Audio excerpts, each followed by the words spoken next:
Doctor Akhtaruzzaman, আপনাকে আমাদের অনুষ্ঠানে স্বাগত জানাচ্ছি। আখতার আসসালামু ভাই, আলাইকুম ভাই। আপনাকে আপনাকে জি, অনেক অনেক ধন্যবাদ, অনেক কৃতজ্ঞতা আপনার প্রতি যে আপনি আপনার ব্যস্ত সময়ের মধ্যেও আমাদেরকে সময় দিয়েছেন, আমাদের দর্শকদের সময় দিয়েছেন।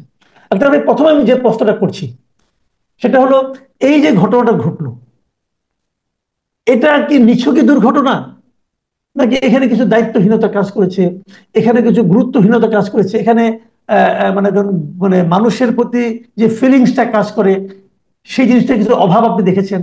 আপনার কাছে কি মনে হয়? দুর্ঘটনা নিয়ে আগে আলোচনা করতে চাচ্ছি। ধন্যবাদ মাসুদ কামাল ভাই। আপনি আমাকে আমন্ত্রণ জানিয়েছেন আপনার জনপ্রিয় এই প্ল্যাটফর্মে। আমি আপনাকে সালাম জানাই, সেই সঙ্গে আপনার অগণিত দর্শক শ্রোতাদেরকেও জানাই আমার রক্তিম শুভেচ্ছা, সালাম, আসসালামু আলাইকুম। সবাই ভালো থাকবেন। আসলে দেখেন, আমি ঘটনাটাকে নিছক দুর্ঘটনা হিসেবে দেখি। দুর্ঘটনা দুর্ঘটনা দুর্ঘটনা হতে পারে। দুর্ঘটনা এরকম কোনো জিনিস না যে এটা পরিহার করা যায়। দুর্ঘটনা দুর্ঘটনা হবে। কিন্তু আমি যে বিষয়টা নিয়ে গত 3 দিন ধরে কথা বলার চেষ্টা করছি, সেটা হচ্ছে আমি 3টা অ্যাঙ্গেল তুলে ধরার চেষ্টা করেছি। প্রথম অ্যাঙ্গেলটা হলো, দুর্ঘটনা ঘটার পরপর আমার গুরুত্ব কে পাবে? ওই আমার ফ্লাইটটা ধ্বংস হয়ে গেছে এটা, প্লেনটা, বোমারু প্লেনটা, না আমার যে পাইলট মারা গেছে সে, না এখানে এই দুর্ঘটনায় আরো প্রায় তৎকালীন সময় তখনই বলছে 20 জন মারা গেছে, তাৎক্ষণিকভাবে রিপোর্ট পেয়েছি আমরা 20 জন মারা গেছে। তাহলে ফোকাস পয়েন্টটা কোনটা হবে?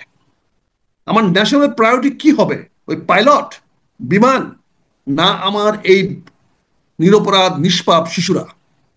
জি, আমি যখন দেখলাম সরকার এই ব্যাপারে উদাসীন, বিমান বাহিনী উদাসীন, সবাই উদাসীন, সবাই ব্যস্ত আছে পাইলট সাহেবকে নিয়ে, পাইলট সাহেবকে ফ্যামিলি নিয়ে আসতেছে, তার জন্য ঢাকা চট্টগ্রামে রাজশাহীতে বিমান পাঠিয়ে দিয়েছে, তারা তাদেরকে নিয়ে আসতেছে। আর এই যে নিষ্পাপ শিশুগুলো হাসপাতালে মৃত্যুর সঙ্গে তারা যে কষ্টটা পাচ্ছে, যে মারা গেছে সে মারা গেছে, তত একটা জিনিস বলতে গেলে সে মারা গেছে, তার তো কষ্ট পায় নাই, কিন্তু যারা বেঁচে আছে তাদের যে কষ্টটা, এটা জাতি হিসাবে, আপনি একজন রাষ্ট্রপ্রধান হিসাবে, আপনি একজন সরকার প্রধান হিসাবে, আপনার মধ্যে ফিলিংস নাই? আপনি কি সীমার? আপনি কি পাষণ্ড? বলেন, আপনি কি করে যখন আপনার খবরে আসলো এবং ছবি আসলো এই শিশুগুলো মারা যাচ্ছে, কি করে আমার প্রধান উপদেষ্টা, কি করে তার উপদেষ্টারা, কি করে কনসার্ন লোকেরা অফিসে বসে থাকলো? যদি ওনার সন্তান হতো তাহলে উনি কি বসে থাকতেন অফিসে? তাহলে উনি কি মানুষ ছিলেন না? আমার প্রধান উপদেষ্টা সাহেব কি মানুষ না? উনি কি প্রধান উপদেষ্টা হয়ে কি এখন অমানুষ হয়ে গেছেন, না অতি মানুষ হয়ে গেছেন? আমার 20টা তাৎক্ষণিক বাচ্চা মারা গেছে, আপনি তো 3টা জিনিস তাৎক্ষণিক বলতে পারতেন। আপনি আশপাশে যতগুলো হাসপাতাল আছে, আপনার অ্যাডভাইজারকে বলতেন অবিলম্বে বলে দাও সমস্ত হাসপাতালে ইমার্জেন্সি গুলো খুলে দাও, 20টা 25টা করে বেড খালি করো। কারণ এগুলো তো ব্যবস্থা নিতে হবে, কারণ কোনো হাসপাতালে তো এক্সট্রা বেড নাই, খালি করে রাখছে না কোনো বেড। আপনি সিএমএসে নিয়ে আসলে তো বেড খালি পাবেন না, ডাক্তার তো রেডি না। আপনি তাৎক্ষণিকভাবে প্রতিটা হাসপাতালে 10 জন 15 জন 20 জন করে ডাক্তারকে সামন করলেন না কেন? কেন তাদেরকে নির্দেশ দিলেন না এবং উত্তরের আশেপাশে সকল হাসপাতালগুলোকে 20টা বা 50টা করে বেড, ইমার্জেন্সি বেড খালি করার নির্দেশ কেন দিলেন না? এটা দিতে কয় সেকেন্ড লাগে, কয় মিনিট লাগে? আপনার যদি এত লেট হেডেড মাথা হয়, আপনার চিন্তা যদি এত ব্যাক ডেটেড হয়, আপনার যদি রিয়াকশন এত দেরিতে হয়, তাহলে how can run the country? আপনি দেশ চালাবেন কি করে? আপনারা জানেন উত্তরাতে বা 3-4টা মেডিকেল কলেজ আছে, উত্তরাতে কয়েকটা হাসপাতাল আছে, আমার এখানে ওই কুর্মিটোলা বিশাল বড় হাসপাতাল আছে, সিএমএইচ আছে, বিমান বাহিনীর হাসপাতাল আছে। আপনি একটি অর্ডারে কেন বলে দিলেন না প্রতিটা হাসপাতালে 50টা করে বেড খালি করেন, অক্সিজেন নিয়ে আসেন, বার্নিং এর জন্য ইনস্ট্রুমেন্ট রেডি করেন, এবং ডাক্তার 100 ডাক্তার 200 ডাক্তারকে সামন করেন, they should be available at once on the bed. রুগী আসবে, ট্রিটমেন্ট শুরু হবে, তার নাম ধাম বাপের নাম দাদার নাম লেখার কোনো দরকার নাই। Treat them fast. That was G, the real reaction of any responsible person. Any responsible person. Whatever the government বলেন, যাই কিছু বলেন, he has failed to react. আমার শ্রদ্ধ ডক্টর ইউনূস সাহেবকে বলতে হচ্ছে, sir you fail miserably, you fail to react on the cry of my children. আমার শিশুর কান্না আপনার কানে পৌঁছায় না, এমন একটা বন্দিশালায় আপনি বসে আছেন যমুনার মধ্যে, যেখানে আমার শিশুর কান্না পৌঁছে না। এটা হৃদয় বিদারক, কষ্টদায়ক, বেদনাদায়ক স্যার। আমরা জি, শুনেছিলাম বিমান বাহিনী প্রধান বিদেশে এসেছেন, আমরা বিদেশে ছিলেন বলে বলছি তাকে কুইকলি ব্যাক করে নিয়ে আসেন, এখন দেখলাম উনি দেশে ছিলেন। জেন্টলম্যান, আপনি কি যেতে পারতেন না ওখানে? আপনি হেলিকপ্টার দিতে পারতেন না? আবার আপনি বলতেছেন আপনারা ভুল বুঝবেন না, আপনার রিমার্ক ছড়াবেন না। কাকে বলতেছেন আপনি? ইউ আর এন অ্যাকিউজড, আপনি খুনির আসামি। এই খুনির আসামি হয়ে আপনি বলেন যে আপনারা বিভ্রান্তি ছড়াবেন না। অটাসিটি কত আপনার? আপনি কে রে ভাই? কেঠা আপনি? হ্যাঁ, বাংলাদেশের কোথায় যদু আছেন আপনি? একেবারে বাইশে বিমান বাহিনী প্রধান হয়ে গিয়ে আপনার লাট বাহাদুর হয়ে গেছেন গা, যা ইচ্ছে জনগণের উদ্দেশ্যে কথা বলেন। জনগণ উদ্দেশ্যে কথা বলেন আপনি কে? আমি প্রশ্ন করছি, আপনি কে জনগণ উদ্দেশ্যে কথা বলার? জনগণ কিন্তু আপনার বাবার তালুকে বাস করে নাকি জনগণ উদ্দেশ্যে আপনি কথা বলবেন? আমি দুর্ঘটনার জন্য কাউকে দায়ী করছি, দুর্ঘটনা is a part of the life, এটা হতেই পারে। কিন্তু এর যে গাফিলতিটা, এর যে যে আপনার যে দুর্বলতাগুলা, ব্যর্থতাগুলো তুলে ধরতে হবে। ব্যর্থতা। তারপরে আপনাদের এক্সট্রা কোশ্চেন নেবেন যে আপনি একটা বিমানবন্দর থেকে, একটা মেইন রানওয়ে থেকে, আমার মেইন জায়গা থেকে আপনার প্লেনটা উড়াচ্ছেন, আশেপাশে এত জনবসতিপূর্ণ, পাশে হাই রাইজ বিল্ডিং আছে, আপনি বলতেছেন এখানে স্কুল বিল্ডিংটা অবস্ট্রাকশন। তাহলে আপনারা এতদিন ধরে কি করতেছেন? কেন বলেন না? কেন বললেন না এগুলো? এই স্কুলটা যদি অবস্ট্রাকশন হয়ে থাকে তাহলে আপনারা বিমান বাহিনী কেন পারলেন? আপনি তো আমার বিমান বাহিনীর কারণে তো আমার এক্সপ্রেস ওয়ে রাস্তা বদলাই দিচ্ছেন। আমার এক্সপ্রেস ওয়ে রাস্তা যেটা ফার্ম কিনতে যাওয়ার কথা ছিল সেটা বদলাই ফেলতে পারছেন। সেটা বদলাই ফেলতে পারছেন আপনি, এখানে একটা হাই স্কুলকে আপনি বদলাতে পারলেন না। এটা কি ধরনের কথাবার্তা বলেন? এই জন্য I have to react. Thirdly আমি যেটা দেখেছি সেটা হচ্ছে যে নাইদার আমার শিক্ষামন্ত্রীর স্কুলের বাচ্চারা মারা গেছে, এই বাচ্চাদের গার্জিয়ান কে? অভিভাবক কে? শিক্ষামন্ত্রী, শিক্ষা উপদেষ্টা। সে একটা থেকে সন্ধ্যা পর্যন্ত, রাত্রে পর্যন্ত ছুটে যাওয়ার সময় পেলেন না বাচ্চাদের দেখার জন্য? সে তো আবেদন জানাবে সরকারের কাছে যে আমার বাচ্চাদেরকে বাঁচান। এটা তার হিউম্যান ক্রাই হওয়ার কথা ছিল, তার ক্রন্দন হওয়ার কথা ছিল যে আমার বাচ্চাদেরকে বাঁচান। সে তো বলবে তার বাচ্চা। শিক্ষা সচিবকে রূপে দিয়ে আপনি গলা কাটছেন, ঠিক আছে, ওইটা একটা খারাপ মানুষ, তার বাড়িতে ভালো করছেন। What about DG education? What about the other fellows? যারা কেউ ওখানে যায় না। এই জন্য স্যার আমি রিয়েক্ট করেছি, আমি বলেছি, এবং আমি এটা নিয়ে I want to fight it out. এটা নিয়ে I to fight it out, এটা টু সর্ট ইট আউট, এটা নিয়ে আমি দায়ী করতে চাই। এখন ঘটনা 3 দিন হয়ে গেছে, ঘটনা ঘটে গেছে। এখন আমরা ওই বাচ্চাদেরকে ফেরত পাবো না, কিন্তু কারা ব্যর্থ হয়েছে তাদের জন্য তো আমাদেরকে একটা ব্যবস্থা নিতে হবে। এই ব্যর্থ লোক দেখে আমি আরেকটা ব্যর্থতার জন্য দায় দিতে পারি না। 3টা মানুষকে যেতে হবে, চাকরি থেকে সরাইতে হবে। বিমান বাহিনী প্রধানকে সরাইতে হবে, আপনাকে সরাইতে হবে। সরান। আপনি শিক্ষামন্ত্রীকে সরাইতে হবে। সরান, যত তাড়াতাড়ি সরাবেন তত তাড়াতাড়ি দেশের মঙ্গল হবে। সরাইতে হবে আপনাদেরকে, আপনাদেরকে সরান। স্বাস্থ্যমন্ত্রীকে অবিলম্বে সরাইতে হবে। সে ব্যর্থ হয়েছে ফেল করতে। আর 3জনকে সরাইতে না পারলে আমি বিনয় সঙ্গী বলছি, ডক্টর ইউনূস সাহেব, this is not your bread and butter, please leave this chair, go back to France, please. এটা ফ্রান্স কেন? এটা উনি ফ্রান্স থেকে আসছেন, যেখান থেকে আসাম তাই যাকে আলাদা বলছেন, তুমি যেখান থেকে আসছো সেখানে ফেরত যাবে, বুঝছেন না? এটা হলো নারীর টান। তো নারীর টানে উনি চলে যাবেন, উনকে যেতে হবে। যে এখন সরকার এর সঙ্গে সাধারণ মানুষের যে বিরোধটা আমি মনে করি, মনস্তাত্ত্বিক একটা বিরোধ দেখা যাচ্ছে। সেই বিরোধটা হলো সরকার যা কিছু করছে সাধারণ মানুষ সেটাকে হুম। বিশ্বাস করছে না, আস্থায় নিচ্ছে না। সরকারের 2জন উপদেষ্টা ওখানে গেল কালকে, ওদেরকে তারা এখানে জিম্মি করে রাখলো, আটকে রাখলো, বেরোতে দিল না, এটা একটা বিষয়। আবার তারপরে দেখলাম আমরা যে ওনারা যে ফিগারটা প্রকাশ করছে আহত এবং নিহতের, এটাও সাধারণ মানুষজন বিশ্বাস করছে না, আস্থায় নিচ্ছে না। এই যে সরকারের প্রতি মানুষের যে আস্থাহীনতা, এটাকে কিভাবে ওভারকাম করা যাবে, অথবা এটা কেন হচ্ছে? এটা একটা ভয়ানক ফ্যাক্টর, যে কোনো কারণে হোক। এটার পিছনে মানুষের যত কিছু থাকুক, মানুষ যে আস্থা নিচ্ছে না এটা তো প্রমাণ হয়ে গেছে। 2জন উপদেষ্টা এবং প্রধান উপদেষ্টার তথ্য সচিবকে 9 ঘন্টা আটকে রাখা মানে কি? তারা তো 9 ঘন্টা তাদের দায়িত্ব থেকে কর্তব্য পালন করতে পারে নাই তারা। তাদের তাদের কি অধিকার আছে? তারা বেতন নিছে না, ভাতা নিছে না? তো 9 ঘন্টাটা বন্দি ছিল, they are arrested by the people. Right. মানে কি অ্যারেস্টেড? They are arrested. তো এটাতে জনগণ অ্যারেস্ট করছে, পুলিশ অ্যারেস্ট, জনগণ অ্যারেস্ট একই। অর্থাৎ সে তার দায়িত্ব পালন করতে পারে না, সে হতে নড়তে পারে না, চড়তে পারে না। তাহলে আপনি যাকে জনগণ গ্রেফতার করেছে তাকে দিয়ে আপনি আমাকে মিটিং করলেন কেন? আপনি জাতিকে এত বুড়ো আঙুল দেখাচ্ছেন কেন? শেখ হাসিনার কি পতন হয়েছে এটা কেন ভুলে যাচ্ছেন?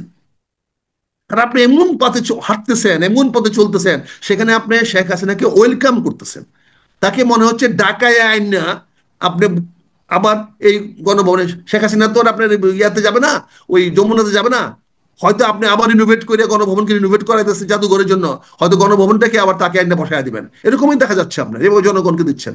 কাজে আপনি যে বলে অনাস্থা, অনাস্থা আর মানুষ কিভাবে প্রমাণ করবে?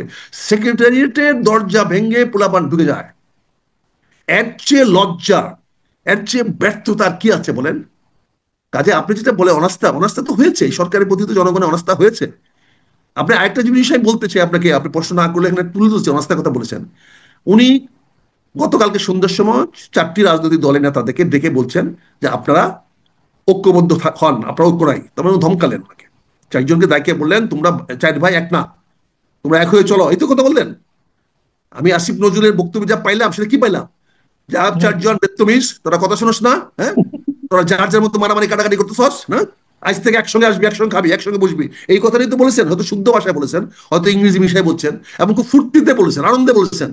ওনারা কালে কি আনন্দ, এতগুলো ছেলে মারা গেছে, কি আনন্দ, দেখছেন ছবিগুলা? জি। কত লজ্জাস্কর ছবি বলেন, কত লজ্জাস্কর ছবি। ডাক্তার ইউনূস স্যার, আপনি অধীনে আসতে হবে, ক্ষমতা তো পাইছেন, খুশিতে তো ডক ডক করতেছেন, বুঝাই গেল। তার মানে আপনি কি ল্যাঙ্গুয়েজ দেখাচ্ছেন বিদেশি থেকে, যারা আপনাকে অ্যাপয়েন্টমেন্ট দিয়েছে, যে আপনি সেফ আছেন, ইউ আর কন্ট্রোলিং এভরিথিং, আর 4জনকে ডাকে এনে কান ধরে বসালেন, উঠালেন, আর বলে সাবধান, তোর ঐক্যবদ্ধ হয়ে চলবি, আর মারামারি কাটাকাটি করবি, এটা তো বলে দিচ্ছেন। ঐক্যের কথা বললেন, তাহলে 4জনকে ডাকলেন কেন? পরের দিন 10জনকে ডাকলেন কেন? তো ঐক্যটা কে ভাঙলো?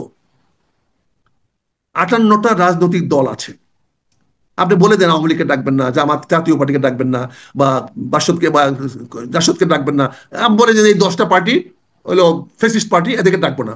তো বাকি দেখে তো ডাকবেন। আপনি কোথায় অধিকার পাইলেন তাদের ডিভাইড করার, তাদেরকে বিভক্ত করার, তাদের ভাগে ভাগে ডাকার অধিকার কেমনে পাইলেন? কেমনেই 4জন সামনে আগে আসলো? আপনি ভোট নিচ্ছেন, কারো কাছে জিজ্ঞাসা করছেন? এই 4জনের সিরিয়ালটা কেমনে করলেন আপনি? কিভাবে সিরিয়ালটা করলেন?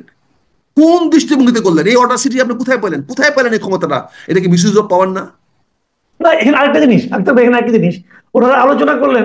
আমি কিন্তু কালকে খুব ভেবেছিলাম যে ওনারা বোধহয় এই যে বিমান দুর্ঘটনা, এই যে নিহত বাচ্চারা এবং আহতদের চিকিৎসা নিয়ে, এগুলো নিয়ে আলোচনা করবেন, কিন্তু আমি দেখলাম আলোচনা করলেন পলিটিক্স নিয়ে। এই জিনিসটা কিন্তু আমার কাছে ঠিক মানে অমানবিক মনে হয়েছে। আমি জানি না আপনার কাছে এটা কিভাবে দেখবেন আপনি। কামাল ভাই, আমি তো মনে করছি আপনি তো এটা আরো ভালো বোঝা উচিত ছিল, সরি আমি এটা আপনাকে নেগেটিভ হতে বলতেছি। না না না, ঠিক আছে, জি। এইটা মিটিংটা উনি কেন করেছেন? ওনার, ওনাকে যারা অ্যাপয়েন্টমেন্ট দাতা, জি।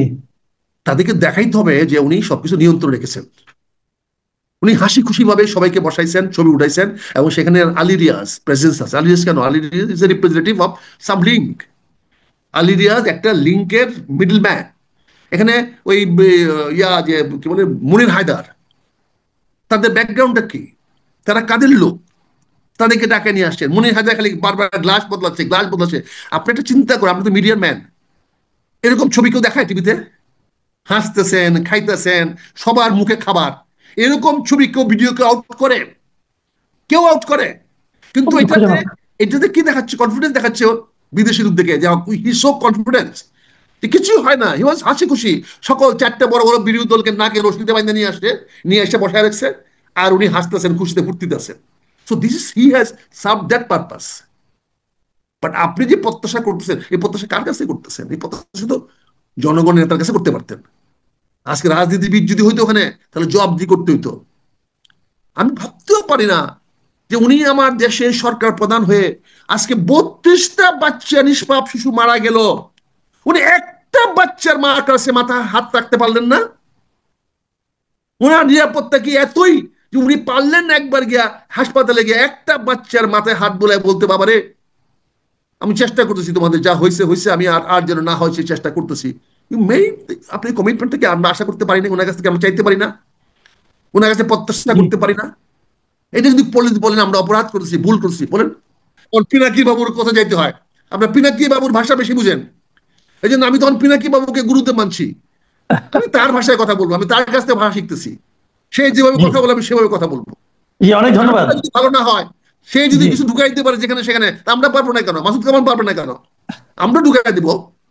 ও ঢুকাই জি। দিলে যদি কোনো অপরাধ না হয়, তা আমরা ঢুকালে অপরাধ হবে কেন কামাল ভাই? বলেন। জি। আর সে তো আমার গুরুদেব, I am learning from him. এবং আমি তাকে দেখেছি, সে পজিটিভলি কথা বলে, যদিও যাকে বলে তাকে তার চেয়ে আমরা ছেলে ফেলায়, কিন্তু কথাটা তো জনগণের পজিটিভ। হয়তো জি। আমার বক্তব্যে কি সে খারাপভাবে রিয়েক্ট করে, করুক তো, রিয়েক্ট তো করে, এই জন্য আমি বলছি, আপনি যেটা বলছেন যে এই, অনাস্থার কথা যে বললেন, আস্থা আছে বলে কোনো মনে হয় বলেন? আমি আমার দলের মহাসচিব এবং স্থায়ী কমিটির সদস্য আমির খসরু মাহমুদকে অত্যন্ত ধন্যবাদ জানাই, কৃতজ্ঞতা জানাই যে অন্তত ওনাদের মুখে হাসি ছিল না, ওনারা গম্ভীর ভাবে বসছিলেন। That is the face of a politicians. আমি একটা বলেন বিষয় বলেন। আপনাকে বলতে চাই, যেহেতু আপনার সুযোগ পেয়েছেন, আপনার এখানে অনেক জি মানুষ দেখে, সরকার লোক দেখে, বেসরকারি লোক সবাই দেখে। দেখেন আজকে প্রায় 1 বছর হয়ে গেল সরকার আসছে, আপনি না পারলেন পানিশমেন্ট দিতে, না পারলেন কারোর বিরুদ্ধে কোনো অ্যাকশন নিতে, আপনি কোনো পজিটিভ অ্যাকশন দেখতেছি না। তা আমি আজকে আপনার মাধ্যমে একটা অনুরোধ রাখবো, এই জি আপনি ইমিডিয়েটলি সরকারের কাছে অনুরোধ করেন, সবাই মিলে চলেন, আপনি একটা রিকনসিলিয়েশন এন্ড ট্রুথ কমিশন করেন। জি তোবা করার বিধান আছে, আল্লাহ আমাদের তোবা করার বিধান দিয়েছে। আমরা পাপ করার পরে তোবা করলে আল্লাহ মাফ করবেন, আল্লাহ মাপের মালিক। বিগত সরকারের আমলে সরকারি রাজনীতিবিদ হোক, প্রশাসনিক কর্মকর্তা হোক, আর্মি হোক, বিডিআর হোক, পুলিশ হোক, সাংবাদিক হোক, ব্যবসায়ী হোক, ওরা অনেক অপরাধ করেছে, পাপ করেছে। তাদের পাপ মোচনের সুযোগ দেন। তারা তো দেশেরই মানুষ, তাদেরকে দেশ থেকে বের করে দিবেন, তারা কোথায় যাবে?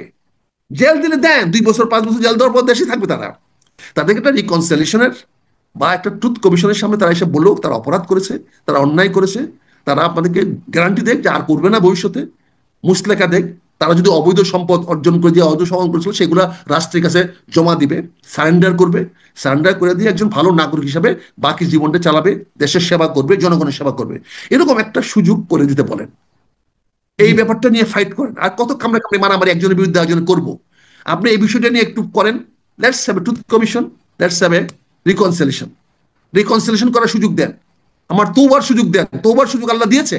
আল্লাহ যখন আমাকে তৌবা করার সুযোগ দিয়েছে, আপনাকে দিয়েছে, সবাইকে দিয়েছে, আমরা কেন, সরকার কেন এদেশের মানুষকে, সে অপরাধী হোক, তাকে ফাঁসি দিলে দেন, দিতে পারলেন না, 11 মাস চলে গেল, 12 মাস চলে গেল, তখন একটা রিকনসিলিয়েশন সুযোগ দেন। জাতিকে আর বিভক্ত করেন না, সবাইকে ইউনাইটেড করেন, সবাইকে এই দেশের মানুষের কল্যাণে কাজ করার সুযোগ দেন। কাউকে দেশে তাড়াই দিলে, যারা তাড়াই দিচ্ছেন তারা কিন্তু দেশের বাইরে বসে নাই, তারা কিন্তু আবার ঘরে ফিরে আসার জন্য সকল পর্যার কাজ করছে। আপনার চোখে ষড়যন্ত্র, তাদের পক্ষে কিন্তু দেশপ্রেম, তাদের কিন্তু দলের প্রতি আনুগত্য, তারাও কিন্তু যেটাকে মনে করছে জনগণের কল্যাণে তারা কাজ করতেছে, তারাও বিদেশ থেকে দেশে ফিরে আসার জন্য আপ্রাণ চেষ্টা করছে। এই প্রচেষ্টায় তারা যদি সফল হয়, তা আপনাকে তো কালকে ট্রুথ কমিশনের সামনে যেতে হবে, আপনাকে তো এই রিকনসিলিয়েশন যেতে হবে। তা আপনার মাধ্যমে আমি আজকে সুযোগ পেয়েছি, কমল ভাই, আপনার অগণিত লোকজন দেখে আপনার অনুষ্ঠান সবাই শুনে, এই জন্য আমি এই প্রস্তাবটা আপনার কাছে রাখলাম। আপনি দয়া করে একটু হাইলাইট করেন যে জি রিকনসিলিয়েশন করে আপনি সবাইকে, এই জাতির মানুষকে ঐক্যবদ্ধ করেন, সবাইকে দেশের সেবা করার, কাজ করার সুযোগ দেন। মানুষ ভুল করে, ভুল করেই বলে সাজা পাইতে হয়, পানিশমেন্ট হয়, ফাঁসি হয়, কিন্তু তারপরেও আল্লাহ বলেছেন তৌবা করলে মাফ করে দেন। যে তৌবার একটা সুযোগ সৃষ্টি করে দেন। এই বলে আপনাকে বিদায় নিচ্ছি। অনেক ধন্যবাদ, অনেক শুক্রিয়া যে আপনি আমাকে আপনার অনুষ্ঠানে সুযোগ দিয়েছেন। আমি কৃতজ্ঞ আপনার কাছে। I am obliged to you sir. Thank you very much. Thank you. আসসালামু আলাইকুম। অনেক ধন্যবাদ, অনেক ধন্যবাদ মেজর আখতারুজ্জামান। প্রিয় দর্শক, আপনারা শুনলেন মেজর আখতারুজ্জামান যেহেতু একজন রাজনীতিবিদ, উনি এবং সেই সঙ্গে এক সময় সামরিক কর্মকর্তাও ছিলেন, কাজেই সবচেয়ে বড় কথা উনি বাংলাদেশের একজন মানুষ এবং একজন সংবেদনশীল মানুষ। ওনার এই তিনটা পরিচয় কিন্তু ওনাদের কথা, ওনার কথায় আমরা পেলাম। আপনারা শুনলেন, আপনাদের কেমন লাগলো আমাদের লিখে জানাবেন। আমরা চাইবো মেজর আখতারুজ্জামান আবারও আমাদের অনুষ্ঠানে আসবেন এবং আপনাদের সঙ্গে কথা বলবেন। প্রিয় দর্শক, এখন এ পর্যন্তই। আল্লাহ হাফিজ।